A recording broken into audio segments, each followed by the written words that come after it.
Let's move on the show, and I think I can now say that we're done with the Australian Open. Yes. I think I can say that now. Okay, so let's move on. Nadal and Tiafoe is going to be the next hour, so there's not going to be any breaking news. So let's move on now. What about Petra Kvitova? She's in action.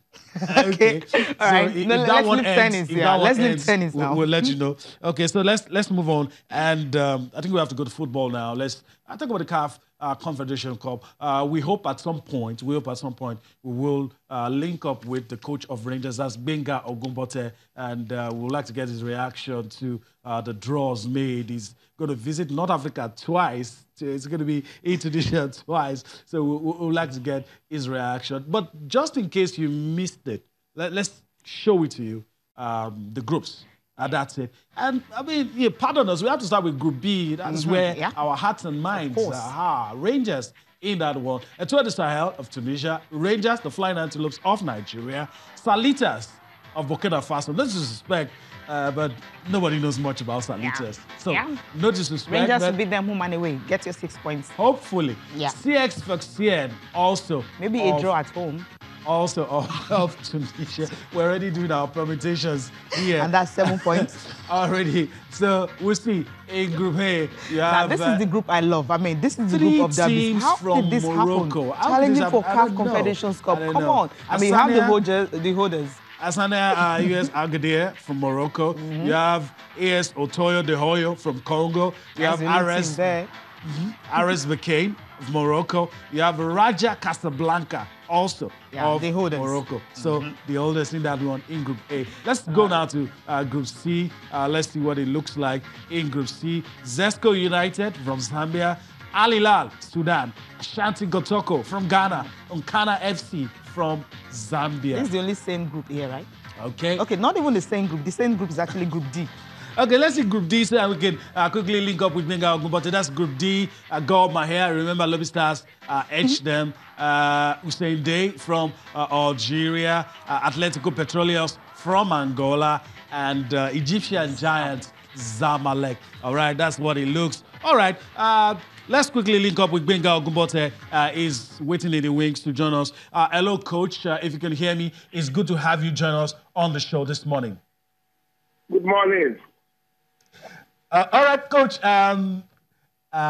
You've seen the draws, and I want to get your thoughts. Of course, I'm very sure you know those teams well, but your immediate reaction from the draw and what the approach of the Flying Antelopes will be when they want to prosecute their group phase campaign.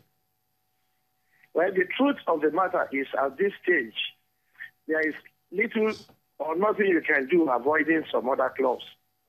This is where you see the best legs, the best teams, and the best countries coming together to play.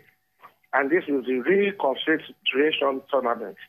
So much as we have seen it, people call it a group of death, but I know by God's grace, it will end in praise. Amen.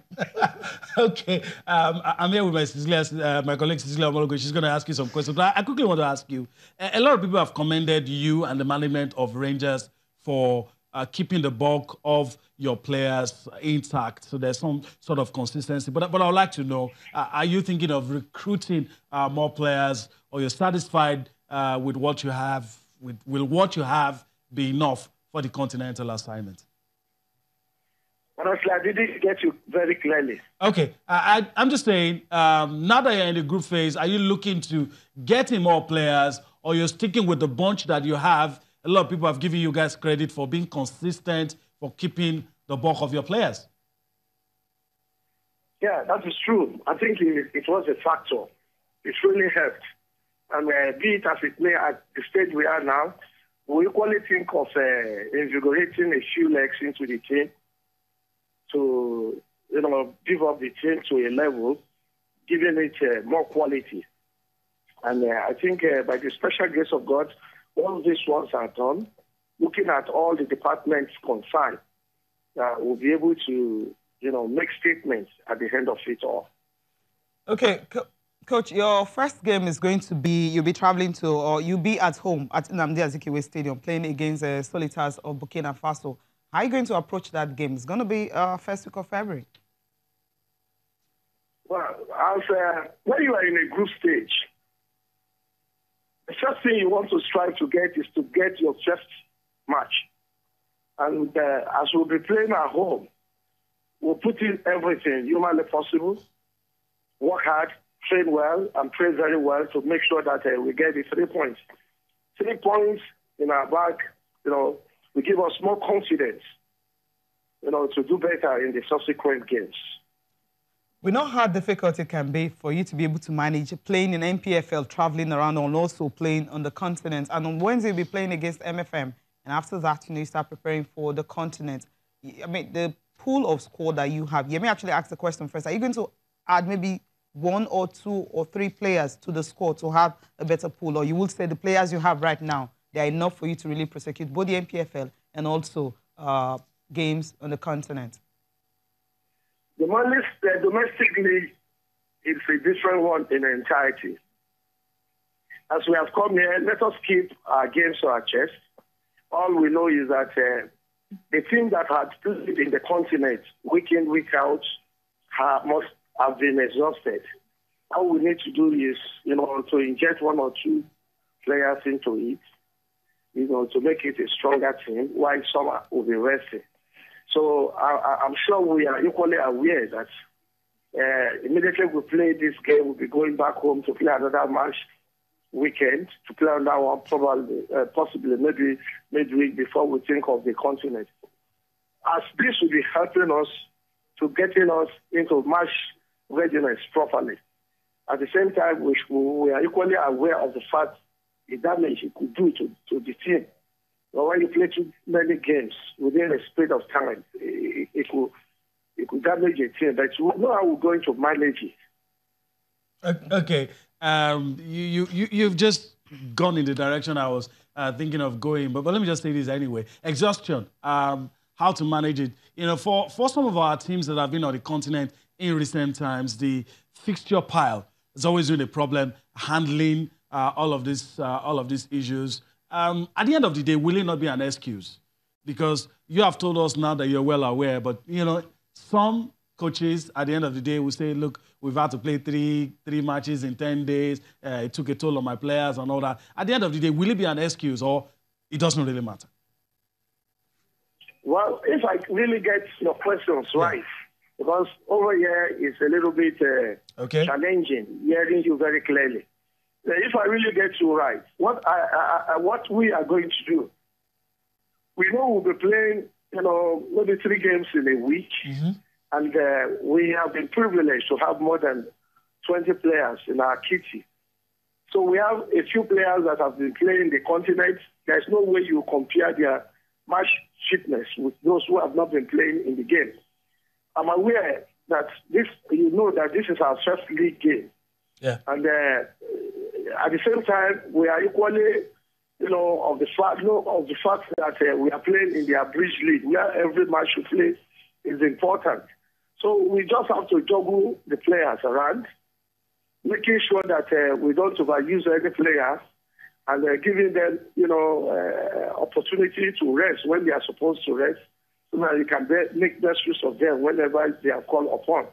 So we just try as much as we can to see what we'll do, make them rest when they are supposed to rest, call them to action, and bring them here. Just like I told you, as we come in here, some of the boys that have played a couple of games in a short time had to rest, otherwise we'll be killing them.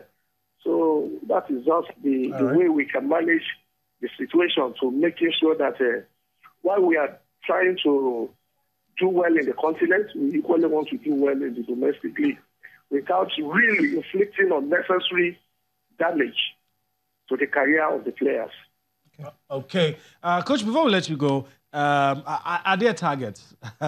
Either ones you've set for yourself or the one that the management has handed down on the continent and in the domestic league? Sorry, I didn't hear you. Yeah, I'm saying, have you set any targets this season? Have you set any personal targets this season, or has the management handed down any targets for the club? Well, the truth of the matter is, as a person, I've always set a target for myself. I've been in the continent for the continental slot. I've been in the continent. My worst result then was semi-finals. Yeah. Both in the Confederation and the Champions League. Yeah. I set a standard that if I want to see myself to have done anything good in the continent, it should not fall below the semi-finals. It's true. And for the league, I've always prayed to end in appreciable position. Okay. That's modest. All right. Coach, I want to thank you for your time on the show this morning. Wish the Flying Antelopes all the best.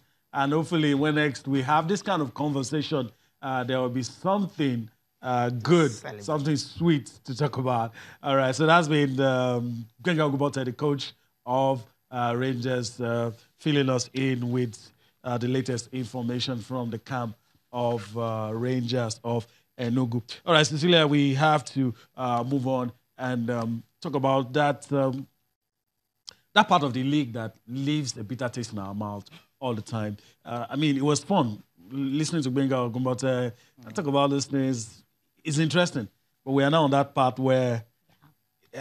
Okay, let's talk about referees. You know, we talked about it yesterday. Look, LMC should do whatever they can. Yes. To just put it on TV. We want to be seeing these games. Maybe that will actually deter people, because at the end of the day, whatever you say, it's like the fans are not listening. I mean, there was a WhatsApp group we belonged to and all that. We're talking about how you can actually manage this situation. And Bila Kazim actually mentioned that, look, it will be better if you can attract new sets of fans. How do you do that? How do you go about that? I mean, apart from just maybe more sanction or anything. But then what the NRA have actually said, talking about the Nigerian Referees Association, says, okay, they actually are waiting the decision of the league organizers, talking about the LMC. Why they actually are waiting that? So they want to, condemn the act, which they don't like. And not only that, they want the football authorities in the country to actually see how they can, talk about this thing. I mean, stop it. In the sense that if they don't get in, it's going to be difficult, because they don't want a situation whereby a referee will be killed by desperate club officials. That's okay. That's a quote there. It says, while the NRA awaits the decision of the league organizers, the LMC, it has become imperative for the leadership of the referees body to once again not only condemn the barbaric act, but also urge football authorities in the country to wade into the matter, because the association is on the verge of asking its members to keep away from the league to avoid being killed by desperate club officers and their rampaging supporters. A General Assembly of the association shall meet to take a decision on the matter, even as the sanctions placed on Plateau United, based on their earlier resolution that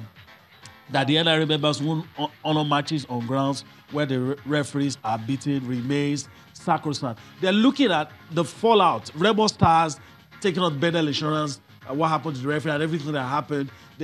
They're looking at what the LMC is going to do. Of course, they said, we saw what you have done with Plateau United, but also they're saying places where referees are likely going to get beaten, battered. We will not send their We are not sending people. So these guys are family men. I don't know. It's a problem for the LMC. Yeah. For the sanctity of the game, there has to be referees. I mean, there's no football game without the referees. These ugly pictures, and we you just can't. Going back to this. You just can't. You know, Cecilia, there are many versions. Even in the one for Remo Stars and Bedell Insurance, because we were not there, there are so many versions. But the pictures we saw of the referee that was actually it's something you can't even show on the screen. We can disagree. We can disagree about who beat who, but we cannot disagree about what happened to the referee. That's the baseline. That's the bottom line. You can say, oh, it was this guy, it was that guy, it wasn't this guy, it wasn't this guy.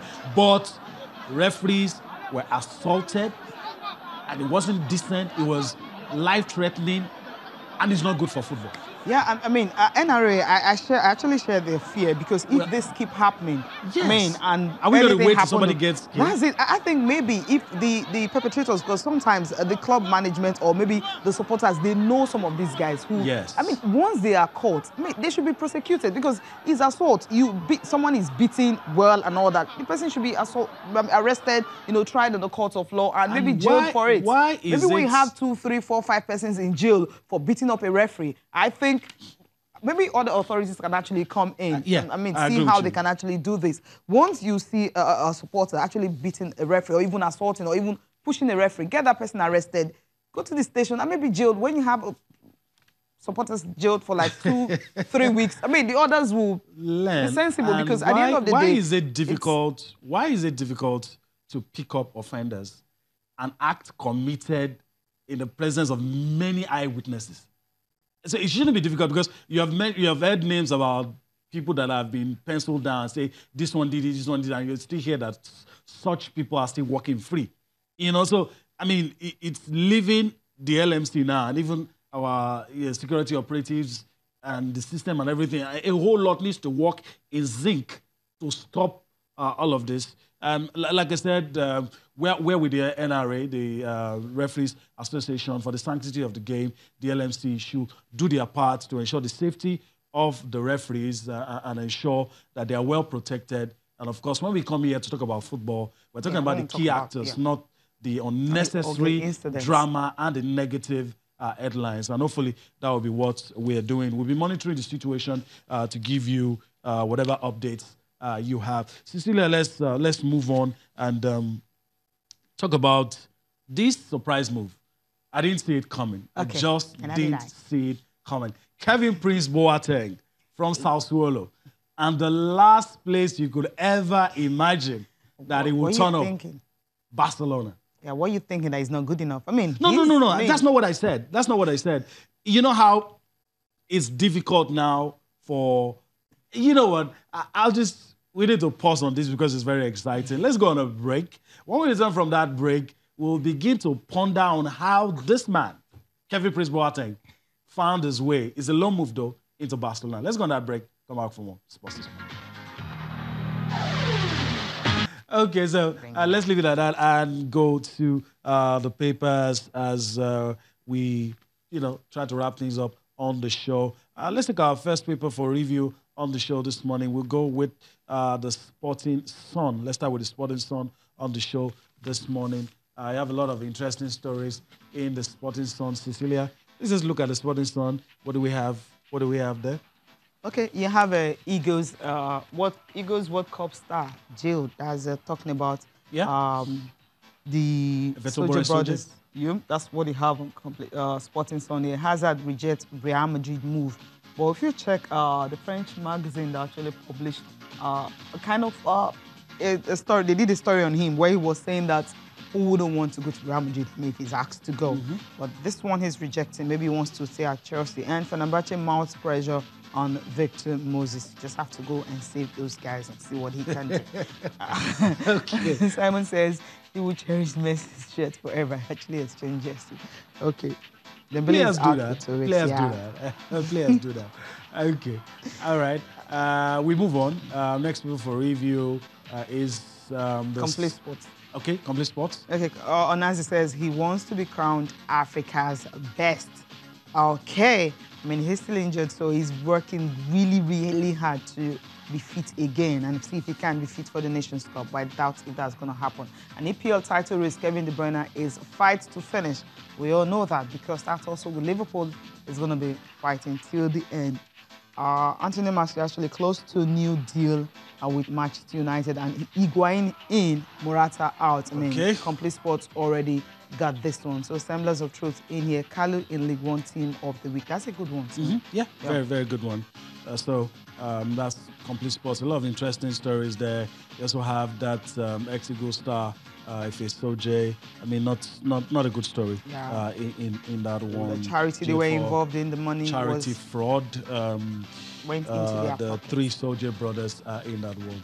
So sad. Okay, so